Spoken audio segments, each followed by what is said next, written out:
आप सभी का बहुत बहुत स्वागत है। आज हम लोग क्लास 7 का भूगोल, पर्यावरण और हम से अध्याय 9 शीतोष्ण घास स्थल में जीवन के अभ्यास प्रश्नों को देखेंगे।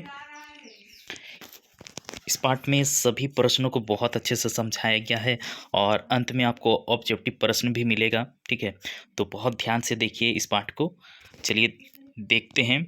अभ्यास पहला है, रिक्त स्थानों की पूर्ति कीजिए। इसमें देखिए 1 नंबर, डेक्कन स्वर्ग पर्वत रिक्त स्थान में स्थित है। तो यहाँ आपका भराएगा दक्षिण अफ्रीका। ठीक है, डेक्कन स्वर्ग पर्वत दक्षिण अफ्रीका में स्थित है। ठीक है, यहाँ देखिए डेक्कन स्वर्ग पर्वत और मानचित्र में इस तरह से। 2 नंबर देखिए, उत्तरी अमेरिका के शीतोष्ण घास स्थल को रिक्त स्थान कहा जाता है। तो यहाँ आपका भराएगा प्रेरी। ठीक है, फिर से देखिए, उत्तरी अमेरिका के शीतोष्ण घास स्थल को प्रेरी कहा जाता है। ठीक है, 3 नंबर देखिए, रिक्त स्थान को बर्फ खाने वाली हवा के नाम से जाना जाता है। तो यहाँ आपका भराएगा चिनूक। चिनूक को बर्फ खाने वाली हवा के नाम से जाना जाता है। ठीक है, थोड़ा सा चिनूक हवा के बारे में जान लीजिए। उत्तरी अमेरिका में रॉकी पर्वत की पूर्वी गिरिपात पर शीत ऋतु में चिनूक हवा, जो कि गर्म हवा है, चलती है, जो तापमान में वृद्धि करती है। इन हवाओं के चलने से बर्फ पिघल जाती है। इस कारण यह बर्फ खाने वाली हवा के नाम से जानी जाती है।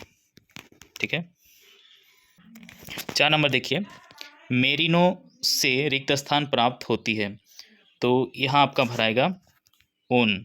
ठीक है, मेरिनो जो है ये एक भेड़ है। ये देखिए यहाँ पे आपको चित्र में दिखाई दे रही होगी, बहुत ज़्यादा इस पे ऊन रहता, बाल जो है। ठीक है, और ये बहुत ही मुलायम होते हैं और बहुत अच्छा इससे ऊन तैयार होता है।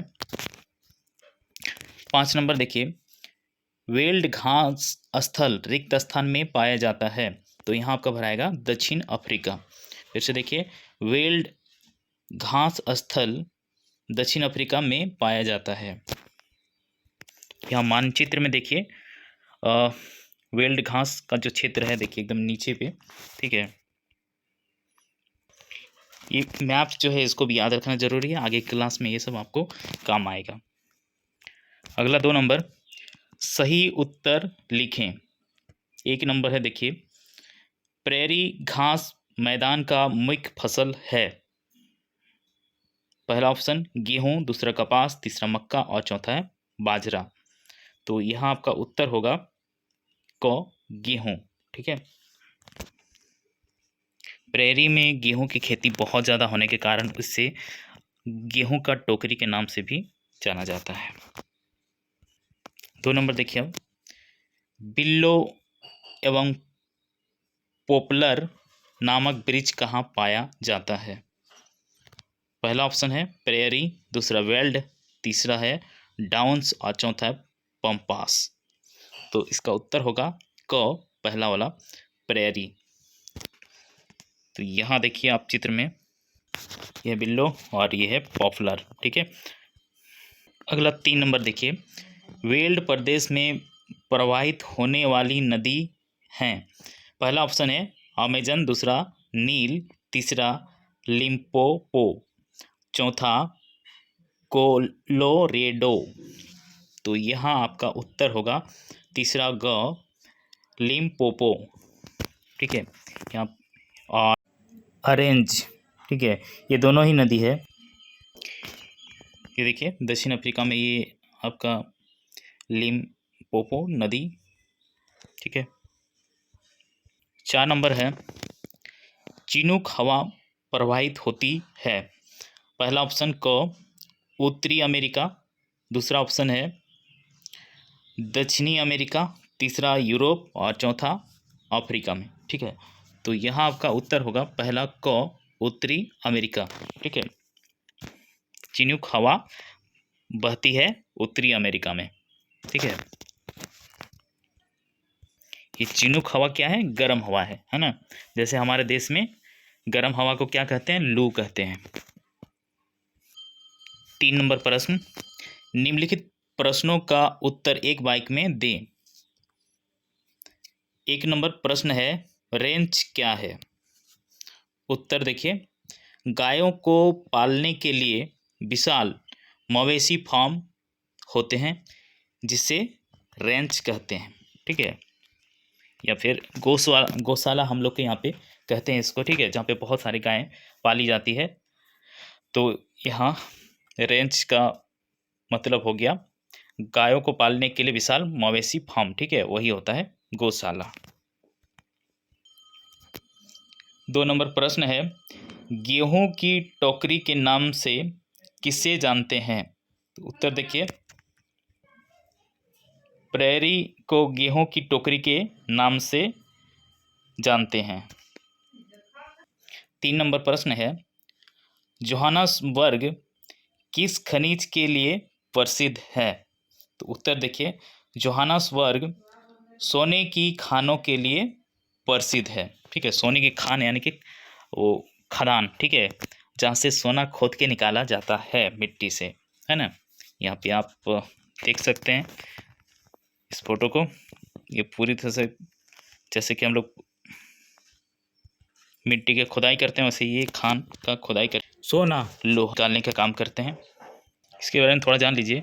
जोहानसबर्ग को विश्व की स्वर्ण राजधानी कहा जाता है। यह दक्षिण अफ्रीका का सबसे बड़ा शहर है। क्षेत्रफल में बड़ा होने के साथ साथ यह दक्षिण अफ्रीका का सबसे अधिक जनसंख्या वाला शहर भी है। अगला प्रश्न देखिए, 4 नंबर, किम्बरले किस खनिज के लिए प्रसिद्ध है? उत्तर देखिए, किम्बरले हीरे के खनन के लिए प्रसिद्ध है। ठीक है, हीरा कोयला का खदान से निकलता है। ठीक है, ये भी कार्बन का ही अपरूप है। ठीक है, ताप और दाब की वजह से ये भी बनते हैं। ठीक है, और इसको अगर यदि हम लोग 763 डिग्री सेल्सियस पर गर्म करेंगे तो यहाँ कोई भी राख नहीं बचेगा। ठीक है, यानी कि ये 100% कार्बन से बना होता है और ये सबसे कठोर होता है। ये धातु नहीं है। ठीक है, अधातु ही है। दुनिया की सबसे बड़ी हीरे की खान किम्बरले है। ठीक है, 5 नंबर प्रश्न देखिए, प्रश्न है, काउबॉयज क्या है? तो उत्तर देखिए, उत्तरी अमेरिका में फार्मों के पशुओं की रखवाली करने वाले को काउबॉयज कहा जाता है। ठीक है, ये जो गोशवाला है, इसका रखवाली करने वाले जो होते हैं उनको काउबॉयज यानी कि गाय का रखवाली करने वाला लड़का।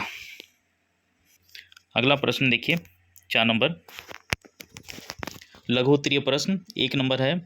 प्रश्न है देखिए, बेल्ट प्रदेश में ऊनी उद्योग के विकास के क्या कारण हैं? उत्तर देखिए, वेल्ड में भेड़ पालन लोगों का मुख्य व्यवसाय है। भेड़ें मुख्यतः ऊन के लिए ही पाली जाती हैं। यहाँ की मेरिनो प्रजाति की भेड़ की ऊन उत्तम कोटि की होती है, जिस कारण बेल्ट में ऊनी उद्योग का बहुत अधिक विकास हुआ है। देखिए, यहाँ पे भेड़ पालने के लिए एक उपयुक्त जलवायु पाया जाता है। ठीक है, ठंडा मौसम रहने की वजह से और घास वाले मैदान होने के कारण भेड़ों को चरने के लिए भी सुविधा होती है। ठीक है, और भेड़ों से अच्छी खासी ऊन मिल जाती है, जिससे उच्च कोटि का ऊन प्राप्त होता है। अगला प्रश्न 2 नंबर प्रश्न है देखिए, विश्व के प्रमुख घास स्थलों के नाम लिखें। उत्तर देखिए, विश्व के प्रमुख घास स्थल उत्तरी अमेरिका में प्रेरी, यूरेशिया में स्टेफी, न्यूजीलैंड में कैंटवरी, दक्षिण अफ्रीका में वेल्ड और हंगरी में पुस्तोज, ऑस्ट्रेलिया में डाउन्स और दक्षिण अफ्रीका में पंपस के नाम से इन घास स्थलों को जाना जाता है। 3 नंबर प्रश्न देखिए, प्रेरी प्रदेश के वनस्पति एवं वन्य जीवन का वर्णन करें। उत्तर देखिए, प्रेरी प्रदेश सामान्यतः पेड़ विहीन होते हैं। वर्षा की कमी के कारण इस प्रदेश में वनों के स्थान पर घास उगती है। यहाँ बबूल एवं मारोला के वृक्ष देखे जाते हैं। यहाँ के प्रमुख जानवर शेर, तेंदुआ, चीता एवं कुडू है। ये कुडू जो है ये न्योला प्रजाति या न्योला होता है। 5 नंबर देखिए, अंतर बताएं। पहला प्रश्न है, प्रेरी और बेल्ट के फसलें में अंतर बताना है। उत्तर देखिए, प्रेरी और बेल्ट के फसलों में अंतर। प्रेरी में गेहूं तथा मक्का प्रमुख खाद्यान्न फसल है। इसके अतिरिक्त आलू, सोयाबीन, कपास उगाई जाती है। ठीक है, ये प्रेरी प्रदेश में उगाई जाती है। और बेल्ट में देखिए, यहाँ की प्रमुख फसलें मक्का यानी कि मकई, ठीक है, भुट्टा जिसको बोलते हैं, गेहूं, ज्वार, आलू इत्यादि हैं। तंबाकू, गन्ना एवं कपास जैसी नकदी फसलें भी यहाँ उगाई जाती हैं। देखिए, नकदी का मतलब भी समझ लीजिए। नकदी फसल उन व्यापारिक फसलों को कहा जाता है जिसके माध्यम से किसी भी फैक्ट्री को कच्चा माल प्राप्त होता है। ठीक है, जैसे गन्ना से क्या होता है, चीनी तैयार होता है, गुड़ तैयार होता है, कपास से कपड़ा, ठीक है, उसी तरह से चाय पत्ती से चाय, जूट, ठीक है, उससे थैला, बोरा वगैरह सब बनता है। रबड़, कोको, कॉफ़ी, सरसों, ठीक है, सरसों से सरसों का तेल, उस तरह से ये कच्चा हो गया और वो तैयार होता है फैक्ट्री में। ठीक है, अगला प्रश्न, जोहानसबर्ग और किम्बरले। उत्तर देखिए, जोहानसबर्ग और किम्बरले में अंतर। जोहानसबर्ग देखिए, जोहानसबर्ग सोने की खानों के लिए प्रसिद्ध है। ठीक है, जोहानसबर्ग में सोना खूब पाया जाता है वहाँ की मिट्टी में। ठीक है, इसलिए वो प्रसिद्ध है। इसे विश्व की स्वर्ण राजधानी कहा जाता है। यह दक्षिण अफ्रीका का सबसे बड़ा शहर है। क्षेत्रफल में बड़ा होने के साथ साथ यह दक्षिण अफ्रीका का सबसे अधिक जनसंख्या वाला शहर भी है। अब देखिए किम्बरले।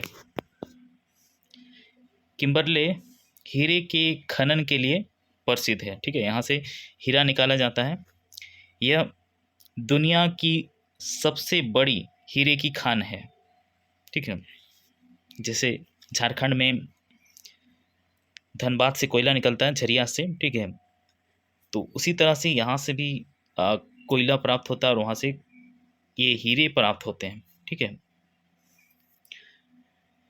किम्बरली डायमंड माइंस को बिग हॉल के नाम से भी जाना जाता है। इधर है आपका सोने का खान और ये है कोयला, यानी कि जहाँ से डायमंड प्राप्त हो रहा है। ठीक है, हीरा। अगला 6 नंबर देखिए, कारण बताएं।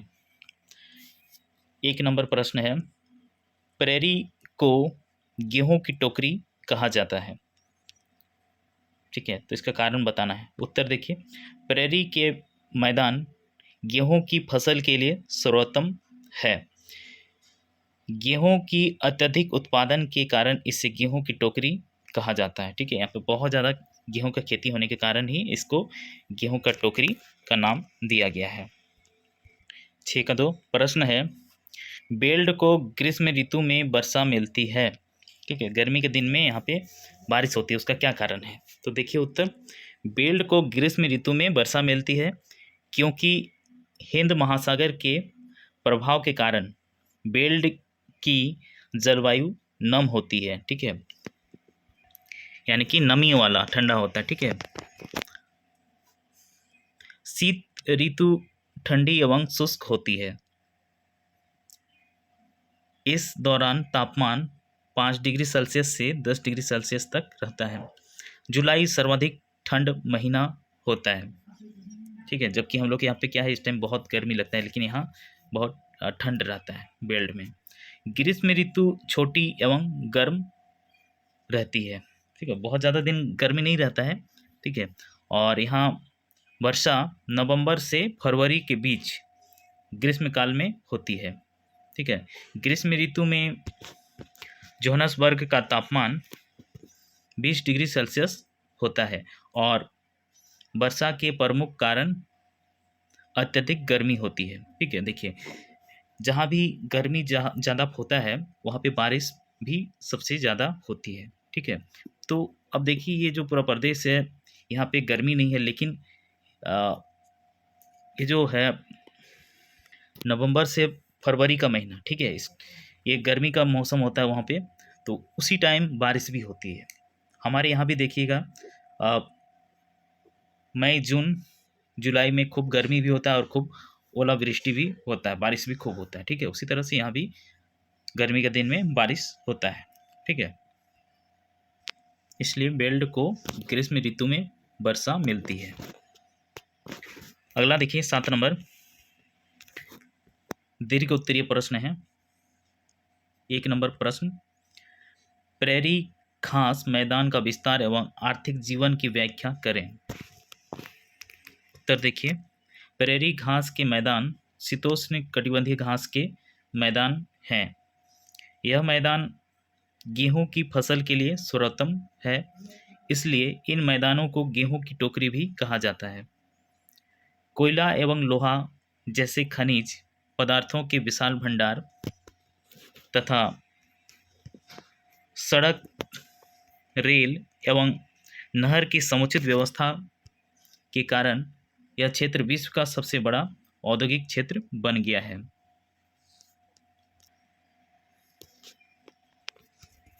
अगला 2 नंबर, बेल्ट प्रदेश का विस्तार एवं मानव क्रियाकलाप का वर्णन करें। तो देखिए, बेल्ट दक्षिण अफ्रीका में ड्रैकेंसबर्ग पर्वत के पश्चिम में स्थित है। यहाँ पर अफ्रीका महाद्वीप काफ़ी संकरा हो जाता है, यानी कि पतला हो गया है, ठीक है। यह प्रदेश उत्तर दक्षिण दिशा में फैला हुआ है। इसके पश्चिम दिशा में कलाहारी मरुस्थल है। आरएनसी एवं लिम्पोपो नदी की सहायक नदियां इस प्रदेश को सिंचित करती हैं, यानी कि वहां से बहती हैं।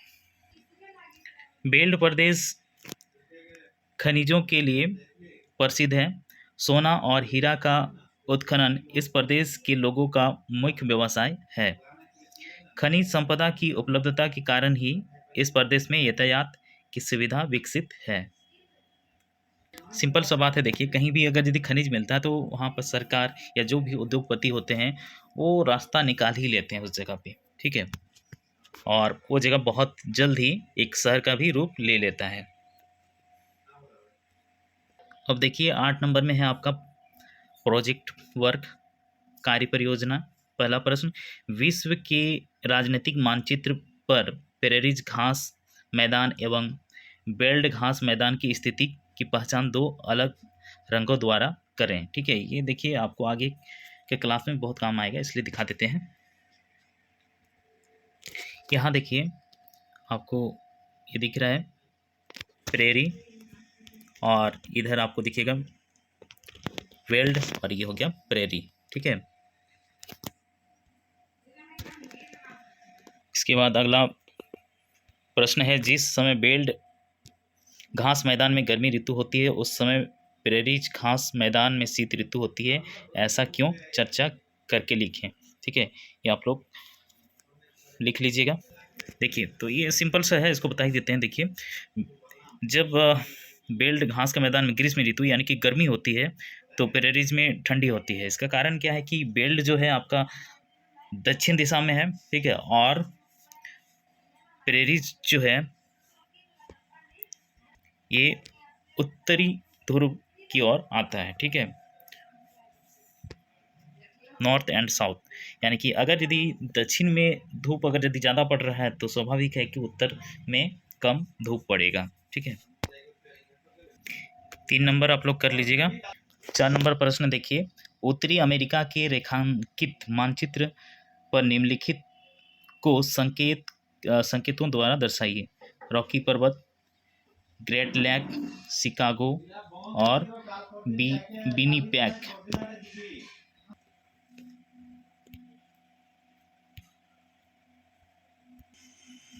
अब देखिए इस पाठ के कुछ बहुविकल्पीय प्रश्न और उसके उत्तर। ठीक है, जो ऑब्जेक्टिव।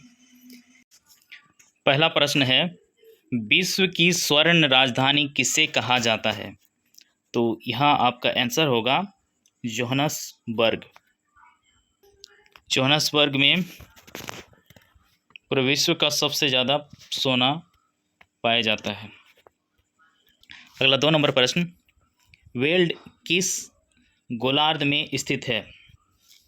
तो ये आपका दक्षिणी गोलार्ध में है। ठीक है, वेल्ड दक्षिणी गोलार्ध में है और प्रेरीज जो है ये उत्तरी गोलार्ध में। ठीक है, तो यहाँ आपका आंसर हो गया दक्षिणी गोलार्ध। और इसी कारण क्या होता है कि जब बेल्ट में गर्मी होता है तो प्रेरीज में ठंडा होता है। ठीक है, दोनों एक दूसरे के अलग अलग छोर में है। तीसरा प्रश्न, रेड इंडियन का निवास स्थल को किस नाम से जाना जाता है? तो यहाँ आपका आंसर होगा प्रेरी। ठीक है, ये उत्तरी ध्रुव में है। ठीक है, और इसी के पास आपका इंग्लैंड भी आता है। इंग्लैंड के लोगों को देखेंगे तो लोग लाल लाल दिखता है। ठीक है, और वहीं वेल्ड वाला यानी कि आपका नीचे तरफ जो है, जैसे कि ऑस्ट्रेलिया भी दक्षिण में आता है, तो वहाँ के लोग वाइट दिखते हैं। ठीक है, सफ़ेद, पूरा सफ़ेद नहीं, लेकिन उनका कलर में फ़र्क होता है। ठीक है, तो ये प्रेरी आपका आंसर होगा। चौथा प्रश्न है, अमेरिकी मूल निवासी को क्या कहा जाता है? तो यहाँ का आंसर होगा रेड इंडियन। ठीक है, अमेरिकी मूल निवासी को रेड इंडियन अमेरिकी मूल निवासी को कहा जाता है। ठीक है, ये आपका आंसर हो गया। पांचवा प्रश्न, गेहूं के अत्यधिक उत्पादन के कारण प्रेरी को क्या कहा जाता है? तो यहाँ आपका आंसर होगा गेहूं की टोकरी। ठीक है, गेहूं की टोकरी कहा जाता है। देखिए वहाँ पे गेहूं का खेती बहुत ज़्यादा होने के कारण ये नाम पड़ा है। इसको धनागार भी कहते हैं। छठा प्रश्न, गायों को पालने के लिए विशाल मवेशी फार्म होते हैं, इन्हें क्या कहते हैं? ठीक है, तो ये होगा आपका रेंच। ठीक है, रेंच में गायों को पालने के लिए विशाल मवेशी फार्म होते हैं। ठीक है, रेंच यानी कि गौशाला। ठीक है, जहाँ पे गाय पाली जाती हैं। सातवां प्रश्न, उत्तरी अमेरिका में हिमभक्षणी या बर्फ खाने वाली हवा को किस नाम से जाना जाता है? तो यहाँ पर आंसर होगा चिनूक। उत्तरी अमेरिका में हिमभक्षणी या बर्फ खाने वाली हवा को चिनूक नाम से जाना जाता है। ठीक है, जैसे कि भारत में गर्म हवा को लू के नाम से जाना जाता है, वैसे ही ठीक है अमेरिका में चिनूक। आठवां प्रश्न, प्रेरी शब्द की उत्पत्ति लैटिन भाषा के किस शब्द से हुई है? तो यहाँ आपका आंसर होगा पृष्ठा। पृष्ठा आंसर है। प्रेरी शब्द की उत्पत्ति पृष्ठा लैटिन भाषा के शब्द से हुई है। 9 नंबर प्रश्न, जलवायु के आधार पर विश्व के घास स्थल को कितने भागों में बांटा जा सकता है? तो इसको 2 भागों में बांटा जा सकता है। ठीक है, जलवायु के आधार पर विश्व के घास स्थल को 2 भागों में बांटा जा सकता है। 10 नंबर प्रश्न, जिन प्रदेशों के पादप जीवन में घास की अधिकता होती है उससे क्या कहते हैं? जिन प्रदेशों के पादप जीवन में घास की अधिकता होती है उससे क्या कहते हैं? सिंपल है, घास स्थल। ठीक है, घास स्थल कहते हैं। ये पार्ट आप लोग का यहीं पर समाप्त होता है। अगर वीडियो अच्छा लगा हो तो लाइक कीजिए, कमेंट कीजिए आप लोग को और कौन सा वीडियो चाहिए, किस प्रश्न से या किस चैप्टर का। ठीक है, और दोस्तों में इसको ज़रूर शेयर कीजिए। अब तक सब्सक्राइब नहीं किए तो जल्दी से इस नीचे दिख रहे लाल सब्सक्राइब लिखा हुआ है उसको प्रेस कर दीजिए। ठीक है, और बगल में जो घंटा आएगा उसको भी दबा दीजिए ताकि आपको हमेशा नोटिफिकेशन मिलता रहेगा नया वीडियो का। मिलते हैं अगले वीडियो में, तब तक के लिए टेक केयर, बाय, जय हिंद, जय भारत।